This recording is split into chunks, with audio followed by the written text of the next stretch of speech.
विजयनगर राज्य में एक समय बहुत विचित्र घटना घटी। हर रात जब राजमहल में पहरेदार गश्त लगाते तो वे देखते कि महल की सबसे ऊंची मीनार पर एक काली छाया टहलती रहती। वह छाया कभी लंबी होती, कभी छोटी, और जब कोई सैनिक ऊपर जाता तो वहां कोई नहीं होता। यह बात धीरे धीरे पूरे नगर में फैल गई। लोग कहने लगे कि यह किसी आत्मा की छाया है जो राजा की सुरक्षा चाहती है। राजा कृष्णदेव राय पहले तो इस बात को अंधविश्वास मानकर हंसते रहे, पर जब एक रात उन्होंने स्वयं उस छाया को देखा तो उनका चेहरा फीका पड़ गया। पहला भाग, दरबार में डर और चर्चा। अगले दिन दरबार में राजा ने कहा, मेरे वीर सैनिक भी उस छाया के सामने कांप जाते हैं। मैं जानना चाहता हूं कि यह रहस्य क्या है। सब दरबारी एक दूसरे को देखने लगे। कोई आगे नहीं आया। तभी हॉल के बीच में से एक हंसी की आवाज आई। वह था तेनालीराम। वह मुस्कुराकर बोला, महाराज, डर तो तब होना चाहिए जब आत्मा आए और वेतन मांग ले। सभी हंस पड़े, पर राजा बोले, तेनाली, मजाक अलग बात है। मैं चाहता हूं कि तू इस रहस्य का पता लगाए। तेनालीराम ने सिर झुकाकर कहा, आदेश का पालन होगा महाराज, लेकिन कृपया मुझे 3 रातों की अनुमति दीजिए। दूसरा भाग, पहली रात का अनुभव। पहली रात तेनाली ने अकेले मीनार की निगरानी की। हवा चल रही थी, पेड़ हिल रहे थे और दूर मंदिर की घंटियां बज रही थीं।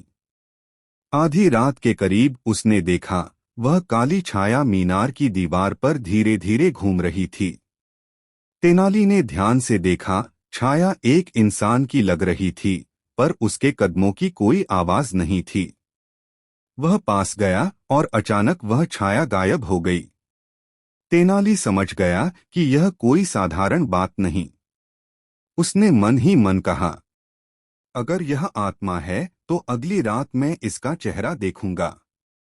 तीसरा भाग, दूसरा दिन और गुप्त योजना। अगले दिन तेनाली ने महल के रखवालों से पूछताछ की। एक बूढ़े पहरेदार ने कहा, कुछ महीनों से हर पूर्णिमा की रात यह छाया दिखती है, पर कोई नहीं जानता कि कहां से आती है। तेनाली ने चारों ओर का निरीक्षण किया। मीनार के पास उसने देखा एक पुराना कुआं और उसके बगल में एक टूटा हुआ कांच का लालटेन। वह मुस्कुराया, रहस्य यहीं छिपा है। उस रात उसने एक अजीब व्यवस्था की। उसने पास की छत पर एक दर्पण लगाया और मीनार की दिशा में रोशनी डाली। जैसे ही रात आई, वही छाया फिर प्रकट हुई। लेकिन इस बार तेनाली ने देखा, वह छाया महल के ऊपर नहीं बल्कि किसी व्यक्ति की परछाई थी जो नीचे से चल रहा था। चौथा भाग, तीसरी रात का पर्दाफाश। तीसरी रात तेनाली ने सैनिकों को अलग अलग कोनों में छिपा दिया। रात के 12 बजे मीनार पर फिर वही छाया हिली, और साथ ही नीचे से एक व्यक्ति दीवार के पास सरकता दिखा। तेनाली ने तुरंत आदेश दिया, पकड़ो उसे।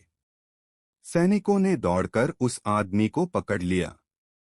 वह कोई और नहीं बल्कि महल का ही एक लालची खजांची था। नाम था रामभद्र। राजा ने पूछा, यह सब क्या है? तेनाली ने समझाया, महाराज, रामभद्र हर पूर्णिमा की रात खजाने से सोना चुराता था। वह मीनार की रोशनी का उपयोग करके अपनी छाया ऊपर डालता ताकि लोग सोचें कि आत्मा घूम रही है और डर के कारण कोई नीचे न आए। राजा ने गुस्से में कहा, कैसी नीच हरकत। तेनाली बोला, महाराज, छाया चाहे कितनी भी बड़ी हो, पर असली अंधेरा तो उस मन में होता है जो लालच में डूबा हो। पांचवा भाग, न्याय और शिक्षा। राजा ने रामभद्र को दंड दिया और तेनाली को पुरस्कृत किया।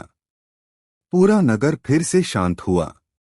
लोगों ने कहा, जहां तेनालीराम हैं, वहां कोई अंधेरा ज्यादा देर टिक नहीं सकता।